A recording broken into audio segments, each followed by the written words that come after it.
शांति। 30 जून 2023 प्रातः मुरली। ओम शांति। बाप दादा मधुबन।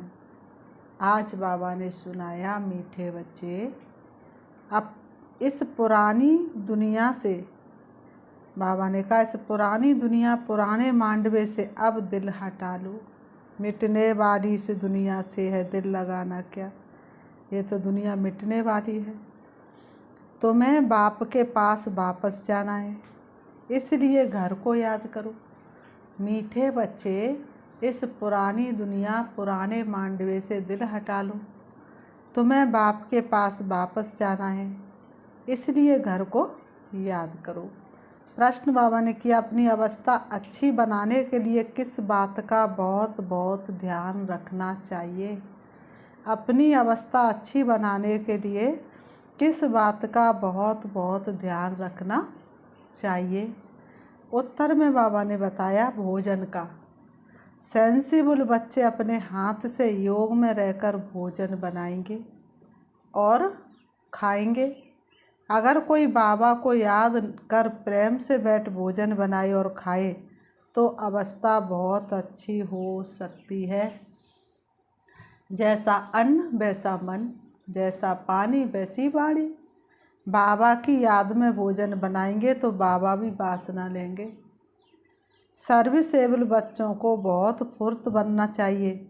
हर प्रकार की सेवा अपने हाथ से करनी है। गीत है, मुझको सहारा देने वाले, वो दिल कहे तेरा शुक्रिया। जमाना जो दे ना सका वो तूने दिया है। ओम शांति। बच्चों प्रति बाप बैठ समझाते हैं। बच्चे जानते हम आत्माएं परम पिता परमात्मा बाप से सुन रही हैं। आगे सत्संगों में तुम ऐसे नहीं समझते थे कि हम आत्माएं परम पिता परमात्मा से सुन रहे हैं। यहाँ बच्चे बाप के और बाप बच्चों के सम्मुख हैं। बाप निराकारी और आत्मा भी निराकारी है ना। कितने ढेर के ढेर बच्चे हैं, ये बाप बगैर और कोई कह ना सके। जो बाप के सम्मुख ब्राह्मण ब्राह्मणियाँ हैं, उनको ही बाप बैठ समझाते हैं। तुम जानते उस समय सब पाप आत्माएं हैं, ये कोई पुण्य आत्माओं की दुनिया नहीं है। पुण्य आत्माओं की दुनिया सतयुग को कहा जाता है। अभी तुम बच्चों को बेहद का बाप राजयोग सिखला रहे हैं। अब बाप कहते इस पुरानी दुनिया में देश सहित जो कुछ है उनको भूलना है, उनसे वैराग्य आना चाहिए। यह है बेहद का वैराग्य। तुमको कोई जंगल में नहीं जाना है, रहना ग्रस्त व्यवहार में ही है, परंतु इस पुरानी दुनिया से दिल नहीं लगानी है। मिटने वाली इस दुनिया से है दिल लगाना क्या, ये दुनिया तो मिटने वाली है। यह कलयुग का मांडवा है। इस मांडवे में जब सतयुग था तो देवी देवताओं का राज्य था। कितनी सुंदर दुनिया थी, उन्हों का पाठ बजता था। अब ये मांडवा पुराना हो गया है। पुण्य आत्माओं की दुनिया सतयुग को कहा जाता है। अभी तुम इन आँखों से जो कुछ देखते हुए पुरानी चीज ही है। ये 84 जन्म पूरे करने तो इस पुरानी दुनिया से दिल नहीं लगानी है। सतयुग के फर्स्ट में जाना है, राधे कृष्ण के साथ रास रचाना है, तो इस मायावी दुनिया से दिल नहीं लगानी है। दिल लगानी है नई दुनिया से। अब तो ये पुराना शरीर छोड़कर हमको वापस जाना है। खुशी रहनी चाहिए।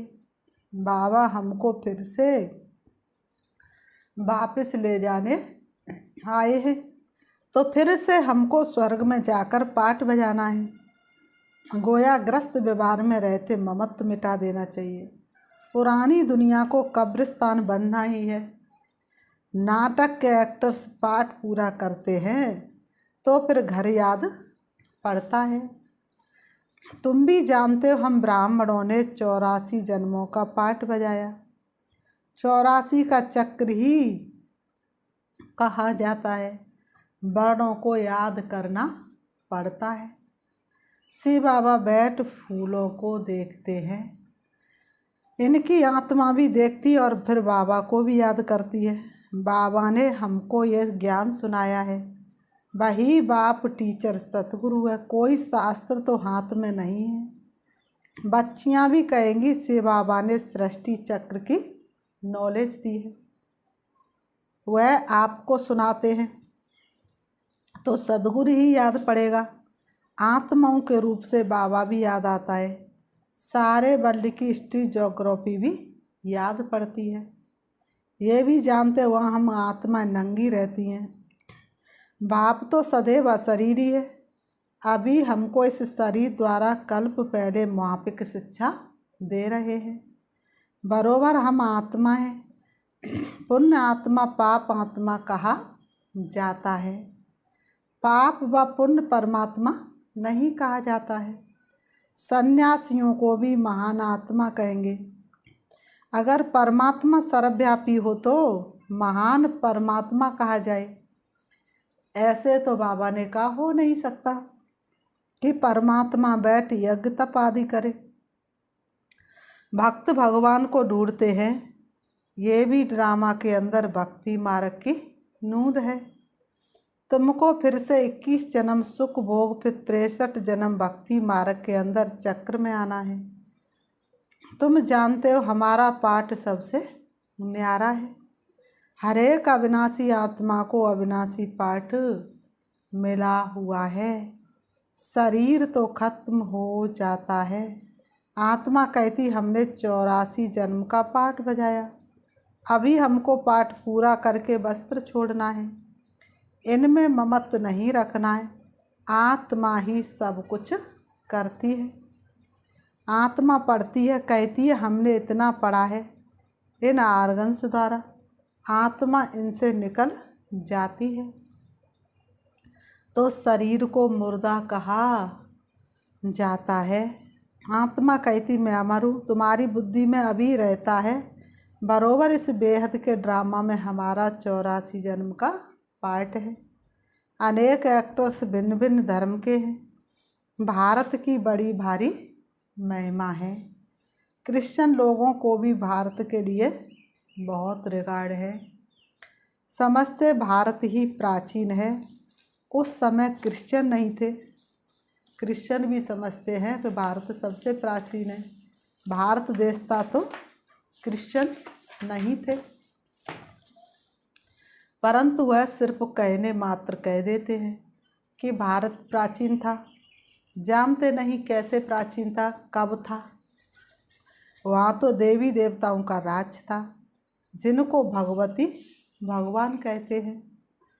गॉड कृष्णा नहीं, लॉर्ड कृष्णा कहते हैं। श्री कृष्ण के अथवा देवताओं के बहुत पुराने से पुराने चित्र मांगते हैं। फिर विदेशों में जा कर के बहुत सारा कमाते हैं धन, क्योंकि फिर भी सबके बड़े हैं ना, देवी देवताएं हैं। भारत की बड़ी भारी महिमा है। गीता में अगर नाम ना बदलते तो सब जानते कि हम मनुष्य आत्माओं के बाप का ये भारत खंड जन्म स्थान है। श्री कृष्ण का नाम गीता में डालने के कारण सभी कन्फ्यूज हैं। शिव के मंदिर तो जहाँ तहाँ हैं।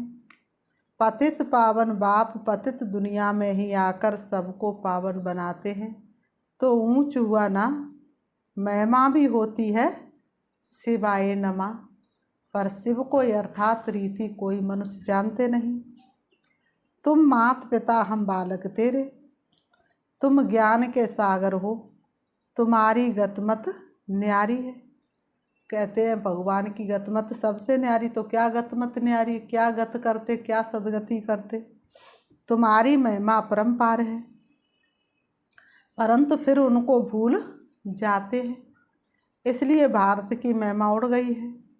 अब बच्चे बाहर बिलात में जाएंगे तो उन्हों को समझाना है सब आत्माओं का बाप वह निराकार है। तुम गॉड फादर को पुकारते, परंतु वह कब आते ये पता नहीं है। वह यूरोप वासी यादव भी जानते। हमने ये जो मूसल बनवाए हैं इनसे ज़रूर हम अपने कुल का विनाश करेंगे। उनको भी ये पता चलता है कि हमने ये जो मूसल बनाए इससे विनाश ही होगा। महाभारत लड़ाई मशहूर है, सामने मौत खड़ा है। भारत प्राचीन है तो उनको उसके मददगार भी बहुत बनते हैं, क्योंकि सबको पता है भारत बहुत ही धनवान था। अब भारत गरीब बनाए तो मदद भी बहुत करते हैं। समझते हैं भारत बहुत धनवान था। इतना तो खजाना था जो बाद में मुसलमानों ने हीरो मणियों आदि से जाकर कब्रों में लगाई हैं। बाबा ने कहा, बच्चे जानते हैं बरोबर भारत में देवी देवताओं का राज्य था। अभी हम फिर से वह राज्य ले रहे हैं। सिवाय योग बल के कोई विश्व का मालिक बन ना सके। क्रिश्चियन लोग हैं एक ही धर्म के, फिर भी आपस में लड़कर अपने कुल का विनाश कर देते हैं। यादव कुल वाले मूसलों द्वारा आपस में लड़ते हैं। ये जानते हैं कि वंश से सारी दुनिया ही उड़ जाएगी, हम राज्य कर नहीं सकेंगे। तुम जानते हो 2 बंदर लड़ेंगे, मक्खन बीच में हमको मिल जाएगा। तुम पुरुषार्थ कर रहे हो, अब तुम बच्चों को इस पुरानी दुनिया से वैराग्य आना चाहिए, क्योंकि जानते ये सब खत्म होने वाले हैं। याद एक बाप को करना है, कब्रिस्तान को क्या याद करना है, मरे हुए मुर्दों को क्या याद करना है। कब्रिस्तान ख़त्म हो फिर परिस्तान बनना है। नहीं तो सतयुग में इसी ही भारत में हीरे जवाहरात की खानियाँ थी। अब तो सब खत्म हो गई हैं। बच्चों ने साक्षात्कार किया है कैसे विमानों में सोना आदि ले आते हैं।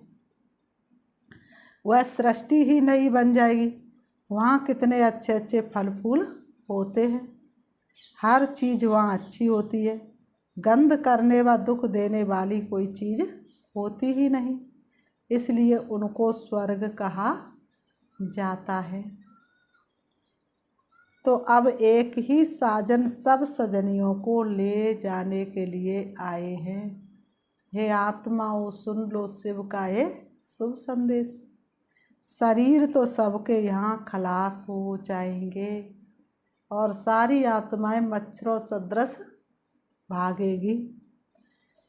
ये होलिका आदि सब यहाँ के उत्सव है, परंतु उनके महत्व का यथार्थ किसको पता नहीं। रक्षाबंधन का भी उत्सव है, रावण को जलाने का भी उत्सव है, और ये सारे उत्सव सिर्फ और सिर्फ भारत देश में ही मनाए जाते, अन्य खंडों में ये उत्सव मनाए नहीं जाते हैं। बाबा ने समझाया है सारी सृष्टि इस समय रावण का घर है। सब शोक वाटिका में कितने दुखी हैं, तो सबसे मोह मिटा देना चाहिए। अभी हम वापस घर जा रहे हैं, घर को ही याद करना है। सतयुग में जब शरीर बूढ़ा होगा तब समझेंगे, अब ये पुराना शरीर छोड़ नया लेते हैं। अभी तुम समझते हो हमको वापस जाना है, इसलिए देह अभिमान छोड़ना है। आत्मा को ही जाना है तो आत्मा को ही याद करना है। शरीर को जाना नहीं है तो शरीर को क्या याद करना है। और शरीर को याद करते रहेंगे तो आत्मा उड़ नहीं सकेगी। दुनिया इन बातों को नहीं जानती है। कह देते आत्मा सो परमात्मा, परमात्मा सो आत्मा। बाप समझाते ये झूठ है। अगर भक्ति ही भगवान है तो फिर भगवान को क्यों याद करते हो।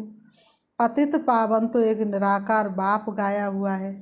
कहते मुझे पतित दुनिया में ही आना पड़ता है, फिर इनको और तुम सब बच्चों को पावन बनाता हूँ। रजो तमो में पास कर अंत में पतित बन पड़ी है। यह है सबका अंतिम जन्म। लक्ष्मी नारायण भी अब अंतिम जन्म में है। पतित पावन एक ही बाप है। इस सृष्टि चक्र को समझना बहुत सहज है। माताएं भी इस गोले पर अच्छी रीति समझा सकती है। इसमें सिर्फ बुद्धि की समझ चाहिए। चित्र पर समझाना बहुत सहज है। बाप बगैर ये नॉलेज कोई समझा नहीं सकता। और कोई पास ये चित्र है ही नहीं। इन चित्रों का बहुत बहुत मान होगा। बाबा कहते जो पढ़े लिखे उन्हों को ये झाड़ त्रिमूर्ति का चित्र भेजो, विलायत में भी भेज दो, इनसे फर्स्ट क्लास सर्विस हो सकती है। रूबरू जाकर समझा सकते हो, ये भी नॉलेज है। कॉलेजों में ये होनी चाहिए तो उन्हों को बेहद के हिस्ट्री ज्योग्राफी की नॉलेज मिले। जो ब्राह्मण कुल के होंगे उन्हों को तीर लग जाएगा। भिन्न भिन्न प्रकार के डायरेक्शन बाबा देते रहते हैं। बच्चों को कभी जोश आता है, फिर ठंडे सोडा वाटर हो जाते हैं। बड़ी बड़ी यूनिवर्सिटी में ये चित्र दो, चित्र जाएंगे तब तो किसको तीर लगेगा ना। विलायत के बड़े बड़े आदमियों को फ्री दो। बेहद का बाप कहते तुम फ्री दे सकते हो, परंतु ऐसे नहीं। ट्रॉम्बा बस में जो मिले उनको बाबा ने कहा देते रहो, लायक भी देखना है। बाबा ने कहा इनमें बड़ी अच्छी नॉलेज है, बड़े बड़े दुकानों पर भी दे सकते हो, मेहनत करनी चाहिए ना। बाप आया है तो मेहनत करनी चाहिए ना। सर्विसेबल बच्चे सर्विस कर सकते हैं, हर एक की अपनी अपनी सर्विस है। माताओं को भी घर में सर्विस करनी है। चित्र उठाकर फिर प्यार से बैठ समझाओ। छोटे छोटे बच्चों को चित्र पर बताया जाता है ना। कोई 4 मास का बच्चा है, कोई 6 मास का, कोई 2 मास का। अब तुम्हारी बुद्धि में कि 84 जन्म कैसे लेते हैं। अब ब्राह्मण बने, फिर देवता बनेंगे, फिर क्षत्रिय। ऐसे ऐसे अपने से बातें करनी चाहिए। बाबा कहते ऐसे ऐसे अपने से बातें करनी चाहिए। तुम पारलौकिक बाप से बातें करने वाले हो, बताओ किससे बात होती है तुम्हारी। बाबा से बात होती है। यह है विचार सागर मंथन करना। जितनी सर्विस करेंगे उतना इजाफा मिलेगा। तुम गॉडली सर्विस पर हो। बाबा कहते बलग्रस्त व्यवहार की संभाल करो, 8 घंटा इस सर्विस में लगाओ, तुमको बेहद का खजाना मिलता है। सारा दिन बुद्धि में ये स्वदर्शन चक्र फिरना चाहिए। 84 का चक्र याद आना चाहिए। ये भूल क्यों जाते हो। जितना सिमरण करेंगे उतना बाप के गले का हार बनेंगे, फिर विष्णु के गले का हार बनेंगे। घड़ी घड़ी बच्चों को समझाया जाता है। यहाँ धारणा अच्छी होगी क्योंकि यहाँ कोई मित्र संबंधी आदि तो है नहीं। सर्विसेबल हुआ है जो सारा दिन सर्विस में लगा रहे, बाबा की मुरली सुने, रिपीट करे, नोट करे। टीचर समझते हमारे स्कूल में बहुत पास होने के लिए तो गवर्नमेंट इजाफा देगी। तुम ब्राह्मणों को भी ऐसा रहना चाहिए। हम झुंड का झुंड अच्छा तैयार कर बाबा के पास ले जाए, इसको कहेंगे सेंसिबल। अगर कोई मेहनत नहीं करते तो रिपोर्ट आती है। आराम तो हराम है। टीचर ऐसा फुर्त होना चाहिए जो 10 सेंटर संभाले। बाबा कहते हैं इधर उधर भागता रहे, 5-6 घंटा नींद काफ़ी है, बाकी मेहनत करनी चाहिए। अच्छे सेंसिबल बच्चे कोशिश कर भोजन भी अपने हाथ से बनाएंगे। बाबा को याद कर प्रेम से बैठ भोजन बनाए और खाए तो अवस्था बहुत अच्छी रहेगी। बाबा भी चाहते अपने हाथ से बनावे। बाबा को याद कर बनाएंगे तो बाबा को भी वासना मिलेगी। बाप की याद से बहुत अच्छी उन्नति होगी। सुदर्शन चक्र फिराते रहो। फिर बाबा ने कहा अच्छा मीठे मीठे सिकीलते बच्चों प्रति माता पिता बाप दादा का याद प्यार और गुड मॉर्निंग रूहानी बाप की, रूहानी बच्चों को नमस्ते। हम रूहानी बच्चों की रूहानी बाप दादा को याद प्यार और नमस्ते नमस्ते नमस्ते। धारणा के लिए मुख्य सार नंबर 1, अपने आप से व पारलौकिक बाप से बातें कर विचार सागर मंथन में बुद्धि को बिजी रखना है। स्वदर्शन चक्रधारी बनना है। नंबर 2, अभी हम वापस घर जा रहे हैं। ये शोक वाटिका है, इससे मोह मिटा देना है। नई दुनिया से अपनी दिल लगानी है। वरदान दिलाराम बाप की याद द्वारा तीनों कालों को अच्छा बनाने वाले इच्छा मुक्त भव। दिलाराम बाप की याद द्वारा तीनों कालों को अच्छा बनाने वाले इच्छा मुक्त भव स्पष्टीकरण है। जिन बच्चों की दिल में एक दिलाराम बाप की याद है वह सदा वाह वाह के गीत गाते रहते हैं। उनके मन से स्वप्न में भी हाय शब्द नहीं निकल सकता, क्योंकि जो हुआ वह भी वाह, जो हो रहा है वह भी वाह।